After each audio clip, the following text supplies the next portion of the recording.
발람이 아침에 일어나서 자기 나귀의 안장을 지우고 모압 고관들과 함께 가니 그가 감으로 말미암아 하나님이 진노하심으로 여호와의 사자가 그를 막으려고 길에 서니라. 발람은 자기 나귀를 탔고 그의 두 종은 그와 함께 있더니 나귀가 여호와의 사자가 칼을 빼어 손에 들고 길에 선 것을 보고 길에서 벗어나 밭으로 들어간지라. 발람이 나귀를 길로 돌이키려고 채찍질하니 여호와의 사자는 포도원 사이 좁은 길에 섰고 좌우에는 담이 있더라.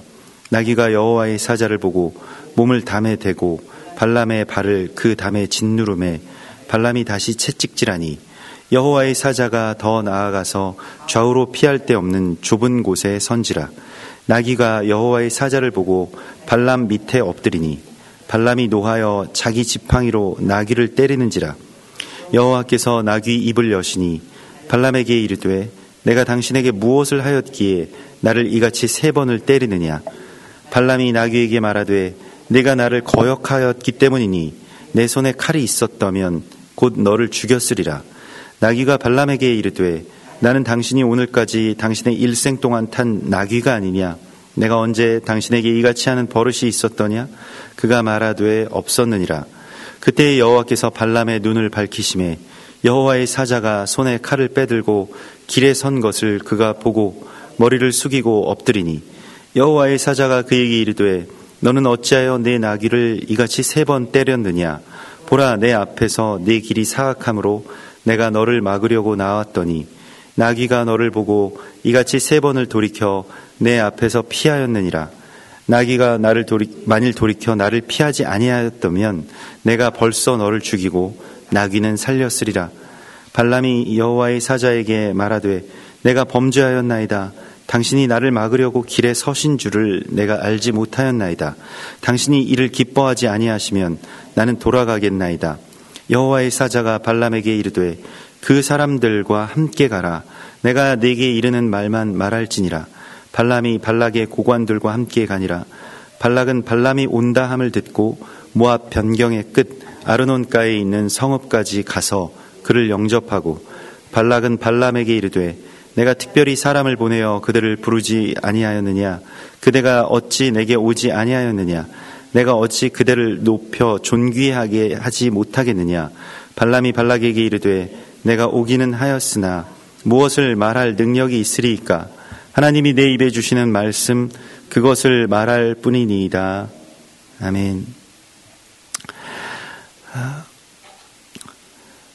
이번 주에 이 발락의 그 이야기, 또 발람의 길을 통해서 우리 가운데 또 교회에게 하나님께서 주시는 그 말씀은 우리가 이 스스로를 중심으로 한 이 세계에서 벗어나서 또 나의 자아를 중심으로 한 이 신앙의 길에서 벗어나서 하나님의 뜻이 무엇인지를 헤아리고 또 그것에 주목하라고 계속해서 말씀하시고 있습니다.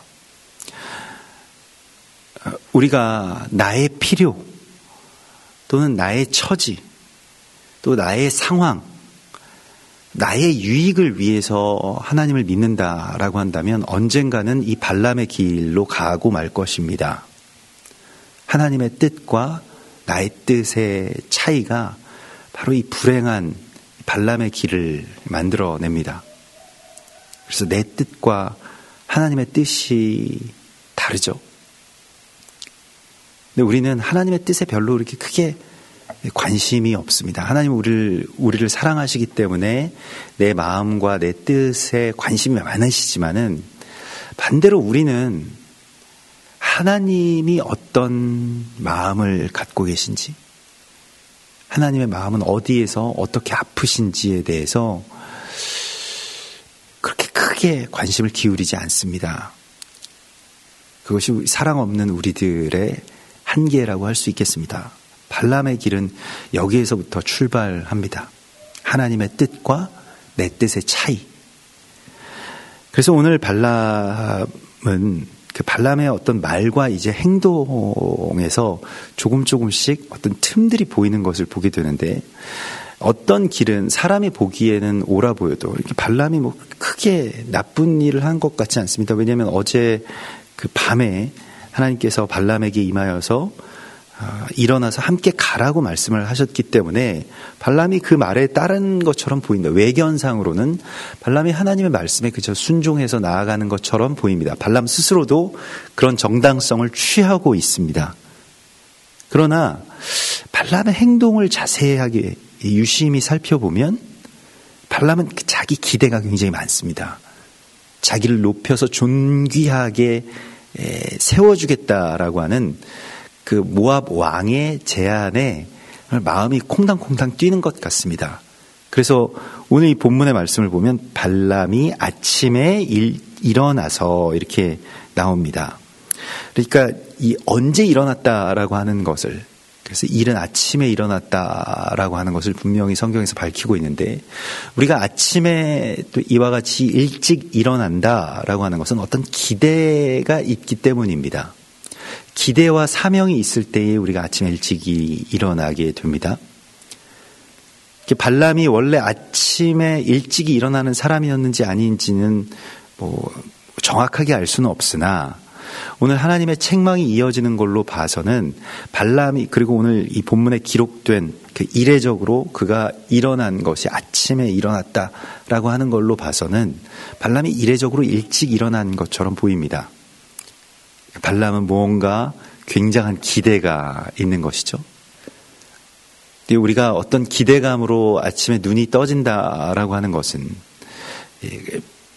내가 무엇을 추구하고 있고 나의 소망은 어디를 향하고 있고 내가 뭐 때문에 이 이른 아침에 일찍 일어나서 그렇게 나아가야 되겠는가 라고 하는 것을 보면 내가 무엇을 예배하고 있는지를 우리가 알게 됩니다. 간혹 최근에야 이렇게 이 새벽에도 이렇게 날이 환해서 다니기가 괜찮습니다만은 겨울에 이제 우리 교회에 새벽 예배에 오다 보면 교회에 오는 길에 이제 골프장이 있잖아요. 그 골프장으로 그 추운 겨울에 새벽부터 이렇게 들어가는 차들을 보면 정말 새벽 일찍 일어나가지고 저 골프를 치러 오는 사람들의 모습들을, 그런 행렬들을 보게 됩니다. 이야, 저기 굉장히 재밌긴 재밌나 보다. 저 새벽부터 저렇게 다 기구들을 챙겨가지고 옷가지들을 갖춰가지고 이렇게 먼 데서부터 차를 몰고 이렇게 온다는 것은 일종의 예배이겠구나라고 하는 생각을 갖게 됩니다. 무엇이 그것을 이제 깨어나게 했을지. 저도 예전에 잠깐 운동에 중독이 되었을 때에는 아침에 일어날 때마다 그런 기대가 있는 거예요. 오늘은 어떻게 운동할까? 어떻게 나아가서 어떤 시합을 할까? 이런 것 때문에 아침에 눈이 떠질 때가 있었습니다. 그래서 제가 감찰한 것은 운동이라고 하는 것 자체는 악한 것은 아닙니다만은, 그런데 이것 때문에 내가 눈이 떠지는 것은 나의 예배의 대상이 바뀐 것이 아니겠는가라고 하는 것을 그때 또 이렇게 생각을 하게 되었습니다. 우리가 무언가를 이게 예배한다라고 하는 것은 여러 가지 어떤 형태로 나타나기 마련입니다. 지금 발람이 하나님 보시기에 악한 것은 그가 예배하는 대상이 바뀌었기 때문입니다. 그가 소망하는 것이 바뀌었기 때문입니다.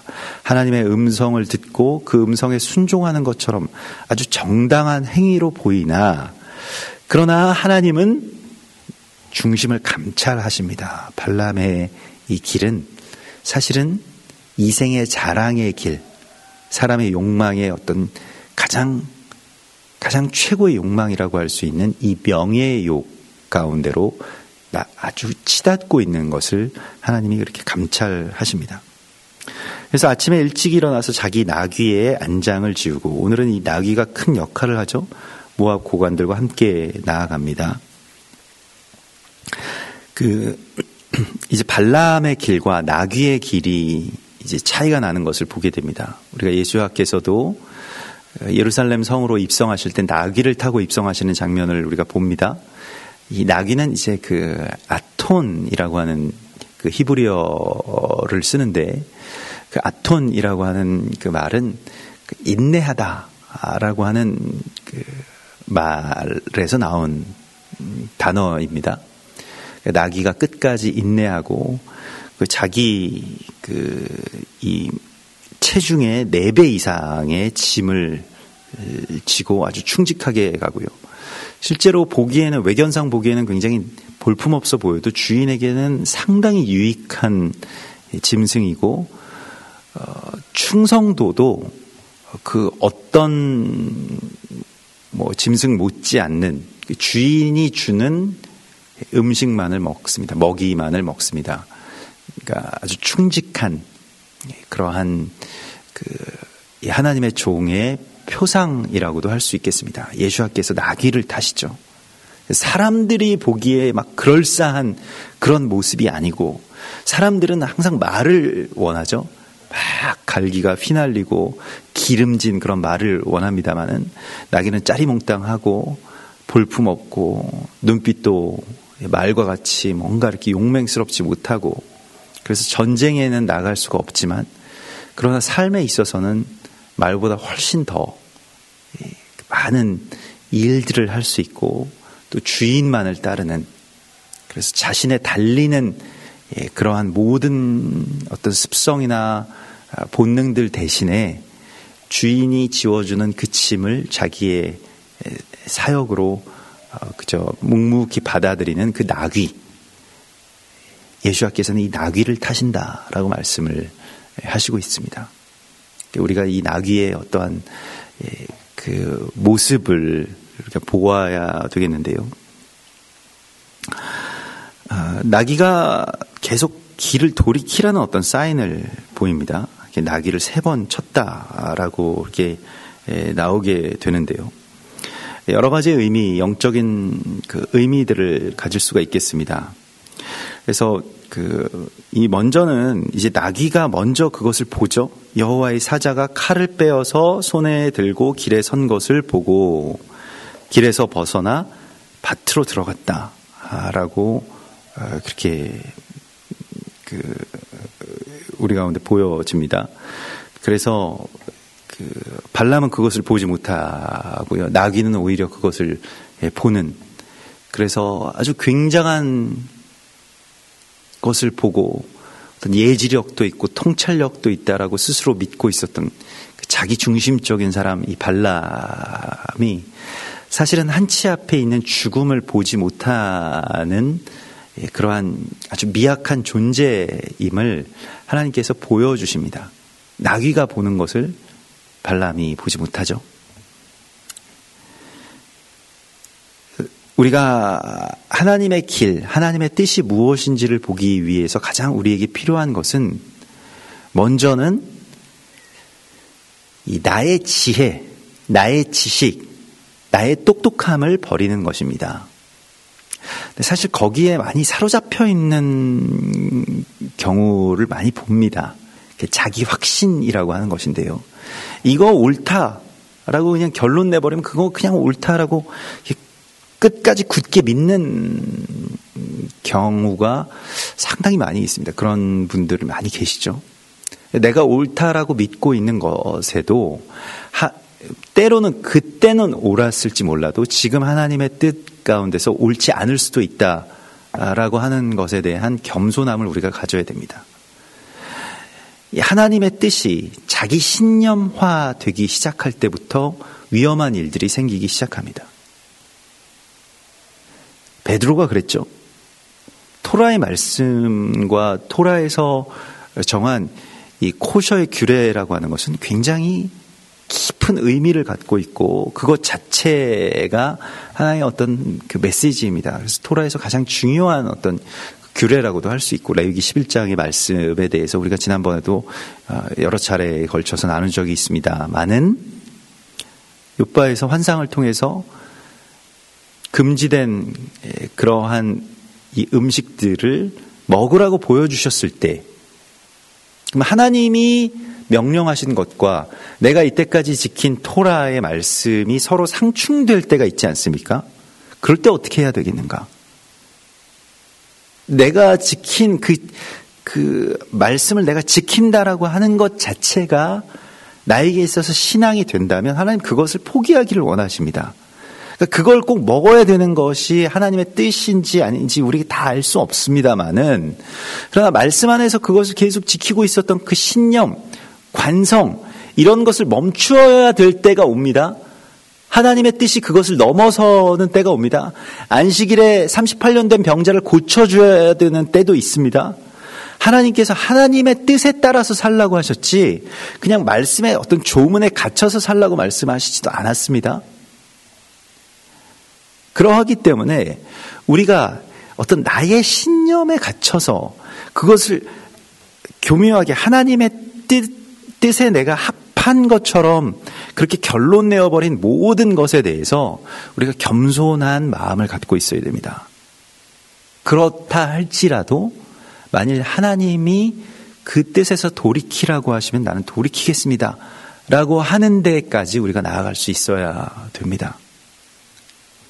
이 자기 확신, 자기 믿음, 자기 결단의 허실을 우리가 깊이 깨닫고 거기에 대해서 경계해야 됩니다.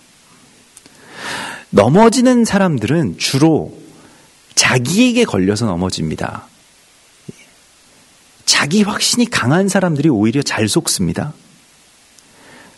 자기 똑똑하고 남들에게 절대로 나는 안 속는다라고 하는 분들이 남들에게 속습니다. 자기에 대한 확신을 좀 우리가 버려야 됩니다.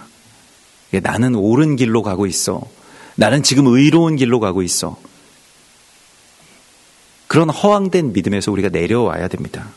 그래서 나는 언제든지 넘어질 수 있는 연약한 존재이고 나는 어리석어서 한 치 앞도 볼 수 없는 맹인과 같은 존재이고 절름발이와 같은 장애를 가진 자라고 하는 것을 내가 알고 있을 때 겸손하게 주님께 의지해서 한 걸음 한 걸음 나아갈 뿐이지 내가 이걸 다 결론 내고 하나님께서 이거 맞죠? 끝. 그래서 나는 이 길을 따라갑니다. 이 기계적으로 하나님을 믿는 그리고 그 의로운 길을 그저 판정 내어버리는 길에서 돌이킬 때 우리가 진리의 길로 갈 수 있습니다. 하나님의 말씀은 살아서 역사하시는 것입니다. 그냥 거기서 결론 내어진 끝이라고 한다면 하나님의 말씀이 아닙니다. 하나님의 말씀은 살아서 역사하는 것이기 때문에 그것이 어떤 법 조문과 같이 그것으로 그냥 끝나버린 이야기가 아니라고 하는 것입니다. 그렇다고 해서 이게 변개되는 것이냐? 그것이 아닌 것이죠. 우리가 그 말씀 안에 들어가기에 그 지난 단계에서는 그와 같은 어떤 해석, 또 그와 같은 이해, 그와 같은 적용이 유효하였다면 이제는 그 다음 단계로 하나님이 이끄실 때에는 그 말씀의 비늘이 한꺼풀 벗겨져서 더 깊은 진리로, 더 넓은 자유로 우리를 이끄실 때가 있는데, 안식일을 지킨다라고 하는 것이 안식일에 그저 아무것도 하지 않고 병든 자들을 고쳐주지 않고 배고픈 자들이 먹지 않는 것, 그 안식일이 괴로운 것으로만, 그리고 안식일에 누가 안식일을 지키나 안 지키나라고 하는 그 판단 가운데 갇혀있는 자들에게 안식을 주시기 위한 예수와의 처방, 하나님의 말씀은 안식일을 폐하시는 것이 아니라 사실 안식일을 회복하시는 것이었는데도 불구하고 사람들의 눈에는, 바리새인들의 눈에는 그게 안식일을 폐하는 것처럼 보였다는 것입니다. 자기 의와 하나님의 뜻이 상충되는 그 순간을 우리가 만나게 됩니다. 이게 우리의 불행입니다. 그렇기 때문에 하나님 앞에서 우리의 마음이 부드러워야 됩니다. 내가 믿고 있었던 것, 내가 갖고 있었던 생각이 틀릴 수도 있다. 이것은 믿음이 흔들리는 것과는 조금 다른 문제이고 다른 이야기라고 할 수 있겠습니다. 그러니까 내가 이전까지 믿었던 모든 것들이 다 틀린 것이냐? 그렇지는 않을 것입니다. 그러나 하나님이 그 다음 단계로 인도하실 때에는 내가 갖고 있었던 신념마저도 베드로가 그렇게 했던 것처럼, 바울이 그렇게 했던 것처럼, 예수와께서 그렇게 하셨던 것처럼 그걸 내가 버릴 수가 있어야 되는데요. 우리는 신념을 믿는 것이 아닙니다. 우리는 사역을 예배하는 것이 아닙니다. 내가 옳다라고 믿었던 것에 계속 집착하는 택한다면 그것도 틈이 됩니다. 이게 굉장히 미묘한 지점을 오늘 하나님께서 우리 가운데 보여주고 계십니다. 신앙의 여정 가운데서 아주 굉장히 분별하기 어려운 그리고 많은 지혜가 요구되는 지점입니다. 근데 지혜는 결국 우리가 하나님을 의지할 때 부어지는 것입니다. 내가 생각을 해보니까, 내가 판단을 해보니까, 내가 모든 자료들을 다 수집해보니까 이런 결론이 나왔다? 그걸 하나님이 뒤집으실 때 그 결론에, 하나님의 뜻에 내가 순복할 수 있는가를 하나님이 물으시는 것입니다. 오직 하나님의 뜻에 나를 맡겨드리는 그 겸손, 나귀와 같이 나 자신의 길로 달리기를 포기하고 주인이 나에게 가라고 하는 그 길을 갈 수 있는 그 순복을 주님께서 지혜라고 말씀하시는 것입니다. 스스로 지혜 있다라고 여기는 자들은 발람과 같이 불행한 길로 빠져버리게 됩니다. 얼마나 우리가 자기 지혜와 자기 선에 빠져서 살아가는지 모릅니다. 그래서 나귀가 그렇게 여호와의 사자를 보았을 때 여호와의 사자가 어디에 있는지를 우리가 보게 되는데요. 24절에 보면 포도원 사이 좁은 길에 섰고 좌우에는 담이 있더라 이렇게 나옵니다. 이 여호와의 사자라고 번역된 이러한 그 단어들은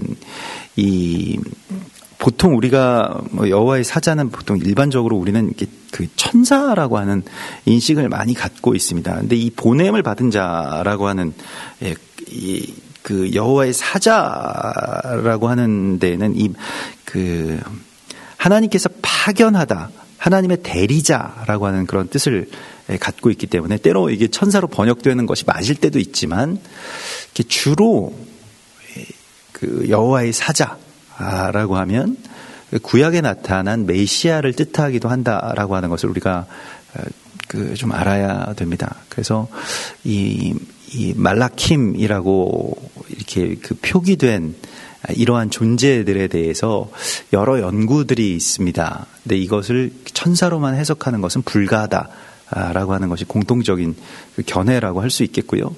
그래서 예수님께서 물론 신약에서 이 육신의 몸으로 나타나실 때도 있지만 구약에서도 아브라함에게도 나타나셨고 여러 어떤 그 중요한 순간순간마다 이렇게 나타나시는 것을 보게 됩니다. 여러 모양으로, 여러 이름으로 나타나는데 주로 이제 성경에서는 말라킴이라고 이렇게 써져 있습니다만 그것이 이 예수와의 이 현현, 그러니까 어떤 이 땅 가운데 나타나시는 그러한 그 하나님의 또한 또 다른 모습으로서 우리가 또 보게 됩니다. 아무튼 천사인지 또 그것이 예수와인지 하나님의 어떤 대리자로서 하나님이 보내신 자로서 거기에 서 있는데 칼을 지니고 있는 걸로 봐서는 굉장히 아주 큰 심판의 권세를 갖고 있고 이 좌우에 날선 검을 갖고 계신 분으로 이 계시록에는 예수와가 그렇게 묘사가 되죠. 그렇기 때문에 그 예수와일 가능성도 아주 충분히 아주 다분히 있다라고도 보여지는데요. 근데 그러한 존재가 서 있는 곳을 보게 되면 포도원인데 좁은 길 그리고 좌우에 담이 있습니다. 그 포도원이라고 하는 것은 이제 구약에서 주로 이제 성경에서는 이 포도원이라고 하는 것을 포도 또는 포도원 이러한 것은 이제 그 교회를 상징하는 단어로 이렇게 쓰여지게 됩니다. 그래서 이 포도라고 하는 것이 이제 어떤 한 열매가 여러 연합을 통해서 한 송이가 되고 그것이 이제 어떤 한 그 지체 또 연결되어 있는 존재들로서의 그 교회를 그렇게 뜻하게 됩니다. 교회라고 하는 것 자체가 이제 에클레시아라고 하는 것 자체가 그러한 성도들의 모임이라고 할 수 있기 때문에요. 포도원 인데 이제 좁은 길이라고 하는 것은 우리가 예수님께서도 그렇게 좁은 길로 들어가기를 힘쓰라라고 말씀하신 것처럼 그러한 길 가운데 있죠. 또 좌우에는 그 담이 있습니다. 그래서 그 좌로나 우로나 치우치지 않게 그것을 막아주는 그 좁은 길로만 갈 수 있는 이 담이 있죠. 사실은 이 담, 울타리라고 하는 것을 이제 토라 또는 율례, 규례, 미슈파팀, 후카트, 토라 이것을 다 이제 그 울타리나 담으로 이렇게 해석할 수 있겠습니다. 예수와께서 여기에 서 계신다라고 하는 것은 포도원 사이, 좁은 길, 좌우의 담, 이게 다 이제 그러한 모습을 묘사하고 있습니다. 여기에 예수와가 계시는 것이죠. 그래서 예수와께서는 마가복음 7장 13절에서 좁은 문으로 들어가라. 생명으로 인도하는 문은 좁고 길이 협착하여 찾는 자가 적음이라 이렇게 말씀을 하시고 있죠. 이 좁은 길로 들어가기를 그래서 힘쓰고 좁은 문으로 나아가기를 힘쓰라고 주께서 말씀을 하십니다. 주께서 서 계신 곳이 어떠한 곳인지를 우리가 알아야 됩니다. 거기에만 우리가 안전하기 때문에 그렇습니다. 항상 내가 가려고 하는 길, 내가 서려고 하는 곳은 예수와께서 서 계시지 않은 곳이지 않을까라고 하는 그 두려움을 우리가 갖고 있어야 됩니다. 자세히 감찰해 보아야 되는데 내가 좁은 문으로 지금 가기를 힘쓰고 있는가라고 하는 것을 반문해야 된다라고 주님이 말씀을 하시고 있습니다. 그리고 그곳에 서 계신 이 구조 자체가 사실은 우리에게는 복입니다. 좁은 길로 나아갈 수 있게 해주시는 이 구조 자체가 나에게 복입니다. 그러니까 내가 다른 선택지에 대하여서 그렇게 많이 고려하지 않게끔 만드시는 것이 우리에게 있어서는, 연약한 우리에게 있어서는 너무 복이지 않겠습니까? 내가 막 내 뜻대로 내가 길을 만드는 것이 아니라 그 좁은 길 가운데 서 계신 예수와를 우리가 보고 따라갈 수 있는 것. 악인의 길이 아니라 이 의인의 길, 복 있는 자의 길로 하나님께서 우리를 인도하시겠다고 약속하십니다. 좌우로 치우치지 않을 수 있도록 돌아갈 수 없도록 이 벽으로 막아주시는 것, 말씀으로 우리를 그렇게 우리의 주변에 우리의 길에 울타리를 쳐주시는 것이 우리에게 가장 안전한 것입니다. 우리는 그것을 때로는 답답하다라고 여기고 내가 갈 수 있는 길들이 막혔을 때 우리는 굉장히 하나님 원망합니다마는 이 벽 때문에 내가 더 이상 갈 수가 없어요. 이것 때문에 내가 원하는 길로 갈 수 없지 않습니까? 라고 해서 우리의 자유 없음을 토로하고 내 길이 막혔음에 대해서 오늘 발람처럼 분개합니다마는 그러나 그것이 하나님께서 나를 살리시기 위한 길이라고 하는 것을 하나님 오늘 우리에게 보여주십니다. 내 길이 막혔을 때, 하나님 말씀으로 막혔을 때, 또 여러 가지 상황으로 막혔을 때, 그때 우리가 주를 바라봐야 됩니다. 주님의 길로 돌이키라고 하는 어떤 사인인 것을 우리가 알아야 됩니다. 그리고 적잖이 우리는 당황할 것입니다. 하나님이 말씀하시지 않았나요? 내가 하나님의 뜻에 따라서 지금 걷고 있지 않았을까요? 하나님께서는 외견상, 그리고 나도 그렇게, 외견상도 그렇게 보이고 나도 그렇게 믿고 있었던 그 길에 대해서도 중심이 어디 있느냐에 따라서 하나님은 완전히 다르게 지금 보시고 있는 것을 보게 됩니다. 하나님 그렇게 하라고 하셔서 지금 발람이 하고 있는 것처럼 보입니다마는 사실은 발람의 내면에는 이미 이 세상의 명예를 여호와 하나님보다 훨씬 더 사모하는 예배가 있는 것을 하나님이 감찰하시죠. 그래서 나귀가 여호와의 사자가 칼을 빼어 손에 들고 길에 선 것을 보고 벗어나서 밭으로 들어갑니다. 그리고 발람이 그를 돌이키려고 채찍질을 하게 되는데, 그 나귀가 여호와의 사자를 보고 몸을 담에 대고 발람의 발을 그 담에 짓누름에 발람이 다시 채찍질을 아주 심하게 하게 되죠.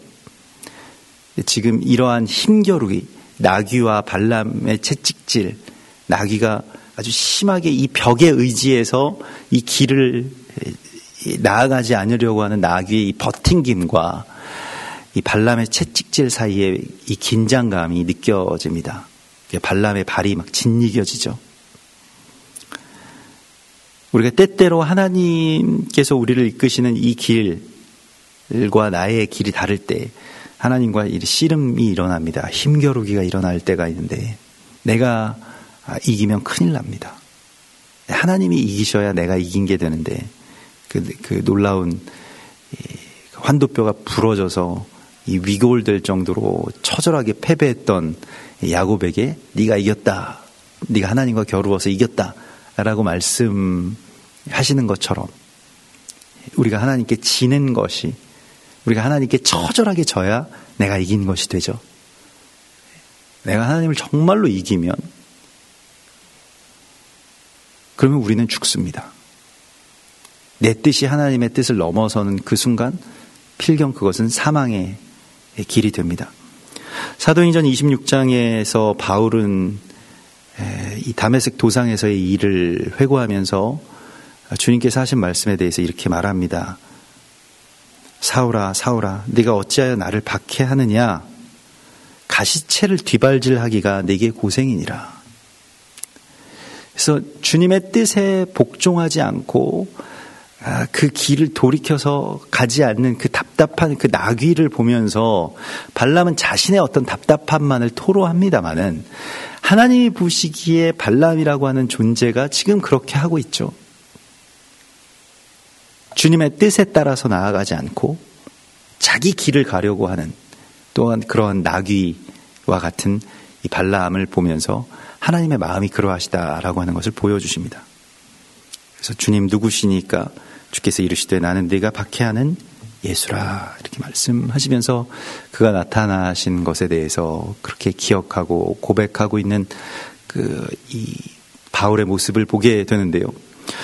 오늘도 이 나귀의 모습을 통해서 발람이 깨닫기를 원하시는 것은 발람이 그러한 존재이고 발람이 주인의 뜻을 어기고 어그러뜨리는 그러한 길로 가고 있음을 경고하시고 있는 것을 보게 됩니다.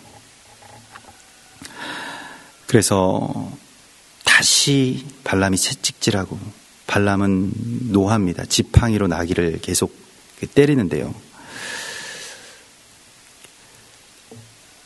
하나님께서 이제 나귀를 통해서 나귀가 오히려 지금 이 나귀라고 하는 이 미물이 그저 짐이나 싣고 다니고 가끔 발람이나 태우고 다니는 이 나귀라고 하는 이 미물이 오히려 여호와의 사자를 보고 눈이 더 열려 있음을 우리 가운데 보여주십니다. 그래서 우리에게 겸손하라고 말씀을 하시죠. 발람에게도 마찬가지입니다. 뭐 대단한 것을 보고 있고 사람들이 와서 높이겠다라고 하는 뭐 대단한 이름 있는 사역자 또는 학자 슈퍼스타와 같은 그러한 뭐 말씀의 대리자 그러나 때로는 내가 아무것도 볼 수 없는 존재라고 하는 것을 아주 처절하게 주님께서 깨닫게 해주십니다. 그래서 우리는 통로일 뿐이죠. 그 나귀의 입을 열어서 이제 발람과 대화하는 그러한 장면이 나오고요. 내가 오늘까지 일생 동안 당신에게 봉사했던 나귀가 아니냐. 한 번도 내가 이런 적이 없었던 것을 당신이 알지 않느냐. 나귀가 굉장히 어른스럽게 지금 말을 하고 있습니다.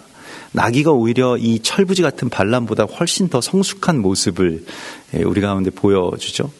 만일 나귀에게 입이 있어서 말을 할 수 있었다면 나귀가 이런 말을 한다면 우리는 굉장히 놀랄 것인데 하나님께서 지금 입을 열어서 그렇게 말을 할 수 있게끔 해주십니다.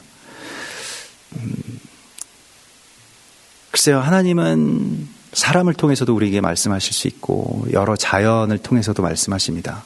때로는 짐승을 통해서도 우리에게 말씀을 하시죠. 그래서 내가 우리는 진화론자들은 인간이 만물의 영장이다라고 그렇게 이야기를 합니다만은 우리는 하나님께서 우리를 그렇게 높이시고 택하신 존재라고 하는 것을 믿습니다만은 그러나 내가 그렇다고 해서 가장 우월하고 뛰어난 존재라고 하는 것은 아니다라고 하는 것만은 알아야 됩니다. 내가 뛰어나기 때문에 내가 모든 이 만물의 존재보다도 더 지혜롭기 때문에 더 영험하기 때문에 하나님이 사랑하시는 것은 아닙니다. 그저 하나님이 사랑하시기 때문에 우리를 그렇게 이끌고 계신 것뿐이라고 하는 것도 우리가 알아야 됩니다. 모든 짐승들 중에 우리는 참 능력도 떨어지고요. 여러 가지 이 세상을 살아나가는 데 있어서 큰 그러한 힘도 없습니다만은, 그런 하나님이 우리를 먹여주시고 또 우리를 이와 같이 이 땅 가운데서 살게 해주신다라고 하는 것에 대한 감사를 우리가 새삼해야 될 것입니다. 그래서 나귀가 왜 계속 이렇게 말을 하는데요. 어찌하여 내 나귀를 이같이 3번 때렸느냐. 여호와의 사자가 이제 말씀하십니다. 3번 나귀를 때린다라고 하는 것. 그러니까 이 나귀는 어쩌면 이 사역자들의 모습이고, 또 예수께서도 예루살렘을 보시면서 울면서 말씀하셨던 것과 같이 이 선지자들과 또한 율법 그리고 예수께 대하여서 다 대적하고 고집부렸던 우리들의 모습을 그대로 보여주십니다. 또 다른 길은 어쩌면 이 포도원 사이에 이 길에서 실갱이를 하고 있는 또 교회의 모습. 그래서 3번 이것을 친다. 이 나귀를 친다. 하나님의 길에 반하는 어떠한 길로 나아간다라고 하는 것에 대하여서도 이 발람의 길은 주로 반유대주의에 대해서 이스라엘을 완전히 멸하고 우리가 그것을 대체했다라고 하는 것에 대한 또 다른 믿음이기도 하죠. 그래서 니골라당의 행위라고 말을 하고 있고, 교회가 이 이스라엘과 이 한세 사람, 이 원유맨에 대해서 이렇게 아주 저항하면서 반항했던 것, 하나님의 뜻에 반항했던 것, 이들을 우리의 교회에서 지우려고 했던 몇 번의 시도가 있었습니다. 그래서 교회가 국교화될 때 컨스탄티누스에 의해서 절기와 유대인들의 모든 것들이 다 교회 안에서 부정되었던 것을 우리가 보게 되고요. 또 십자군 원정으로 말미암아서 십자가의 이름으로 많은 유대인들이 학살당한 그 기억들이 아직까지도 유대인들에게는 트라우마로 남아 있습니다. 또 그 꺾인 십자가의 문양을 가지고 예수아를 죽인 자들을 우리가 처단해야 된다라고 했던 그 게르만들의 게르만들에 의한 대학살의 모습을 우리가 아직 그 현대 사회가 기억하고 있습니다. 나치에 의한 그러한 핍박이죠. 그런데 일종의 또한 종교적인 처형으로, 또 십자가의 처형으로, 또 기독교도들의 특별히 이 개혁 교회의 그러한 이름을 그들이 걸고 있었던 것을 우리가 직면해야 됩니다. 이와 같이 우리는 3번 하나님의 뜻을 부정하고 발람의 길을 고집하면서 오히려 주님을 채찍질하면서 주의 말씀과 주의 뜻을 그렇게 꺾기 위해서 채찍질을 해왔습니다. 그것은 주에 대한 채찍질입니다. 예수와에 대한 채찍질이었습니다. 이것이 나의 명예와 나의 이익과 나의 존재의 가치를 위해서 유대인들을, 또 우리의 형제들을 살해해왔던 우리의 역사임을 성경은 우리 가운데 보여주시고 있습니다. 우리가 하나님의 뜻에 주목하지 못하고 나의 뜻과 나의 신념이 점점 강하게 커갈 때, 때로는 하나님의 말씀대로 우리가 생활하는 것 같고 하나님의 뜻에 따라서 사는 것 같이 여겨질 때에도 우리가 자기 자신을 주의해서 잘 감찰할 수 있어야 되겠습니다. 오늘 이 뒤에 나오는 이 발람의 이야기들을 통해서 우리가 보면, 나귀가 이같이 3번을 돌이켜 내 앞에서 피하였기 때문에 발람이 살았다라고 말씀을 하고 있습니다. 하나님이 우리를 살려주셨는데, 그래서 발람이 결국에는 어떻게 곡절 끝에 이제 나아가게 되는데, 발람이 먼저는 회개하죠. 내가 범죄하였나이다 라고 말하죠. 그리고 당신이 이를 기뻐하지 아니하시면 나는 돌아가겠나이다 라고 하는데, 하나님께서는 그들과 함께 가라. 그러나 내가 내게 이르는 말만 말할지니라 라고 이렇게 가게 됩니다. 그 발람과 발락의 대화에서도 특별히 발람이 이상한 일을 한다라고 보여주지 않습니다. 악한 일을. 그죠? 이렇게 말합니다. 발람이 계속 발락이 자기를 높여주겠다라고 하는 말을 들었을 때에도 내가 무엇을 오기는 했지만 무엇을 말할 능력이 있으리까 하나님이 내 입에 주시는 말씀 그것을 말할 뿐이니이다. 이렇게 고백을 하죠. 실상은 좀 다른 그러한 이 마음의 중심을 하나님께서 또한 감찰하시는데요. 발람을 자세히 보면 참 그 자기 잘못이 별로 없어요. 그러니까 이게 교묘하게 어떻게 보면 이게 이 하나님의 어떤 이 책망이나 또 자기의 어떤 죄나 이런 것을 미꾸라지처럼 잘 빠져나갑니다. 그러니까 특별히 겉으로 볼 때는 사람이 만약에 발람을 판단한다라고 할 때는 끝까지 지금 이 발람이 범죄하는 모습을 찾기가 어렵습니다. 나중에도 보면 결국 이스라엘을 저주하지 않는 것처럼 보이는데 교묘하게 그러나 그 뒤에 자기의 입술이 아니지만 무언가 자기는 거기서 빠져나갈 수 있는 여지를 다 만들어 놓은 이후에 이게 범죄라고 하는 것을 분명히 알고 있는 사람들이 이런 미꾸라지 같은 짓을 합니다. 그래서 겉으로 말은 이렇게 하나 실제로의 어떤 사인 또 실제로의 길은 그렇게 하나님의 뜻에 반대로 가게 되는, 특별히 하나님의 뜻에 저항하는, 그리고 경건을 자신의 이익의 방편으로 삼는 이러한 악한 길, 또 교묘한 길을 하나님께서 우리 가운데 보여주시면서 이것에 대해서 깨어있으라고 말씀을 하시고 있습니다. 우리가 자신의 똑똑함에서 벗어나야 되고요. 자신의 능력에 확신해서 벗어나야 되고요.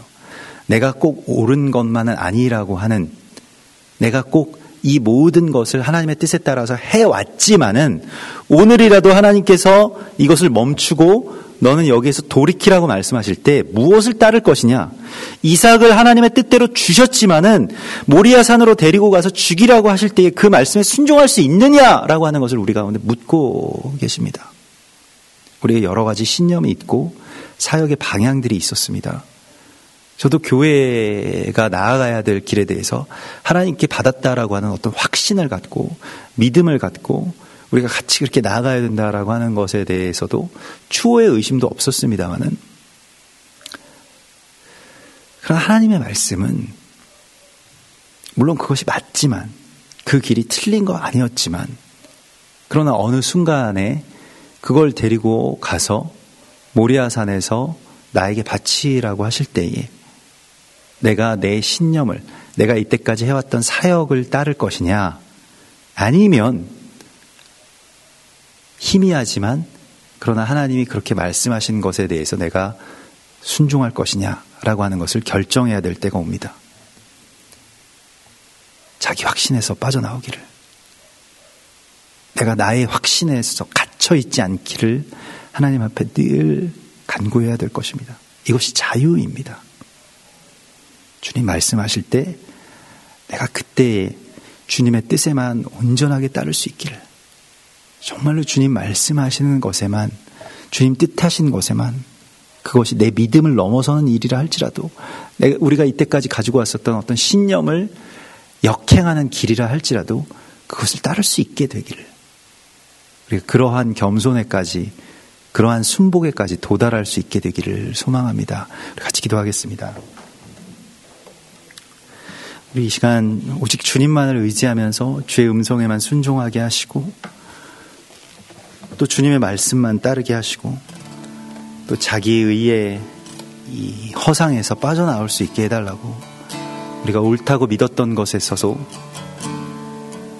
빠져나올 수 있는 성령의 자유를 우리 가운데 주시옵소서. 그렇게 하나님께 온전하게 같이 매달려 기도하겠습니다. 할렐루야. 주여 감사합니다. 주여 주여 라카바스 코아스카나마 라카바스 코아스카나마 라카바 주여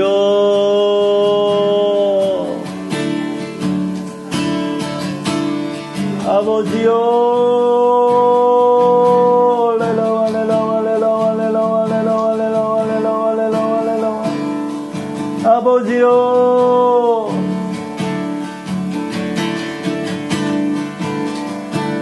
주여 스카나말라카바스 코아스카나스카나 스카나말라카바스 코아스카나말라카바스